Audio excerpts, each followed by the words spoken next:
How to fix new flashlight torch animation not working on iOS 18. First of all, make sure that you have installed iOS 18 correctly. Make sure you are running the latest version of iOS 18.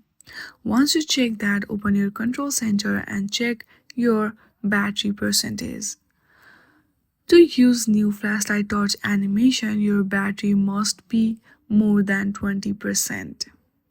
Once you check all of this, the next step you need to follow is simply restart your device or force restart your device. A simple restart often resolves software glitches like animation not working. Hold the side button and either volume button, then swipe to power off. After turning your iPhone on, check if the animation works or not. Once you follow all of this, your issue will be solved.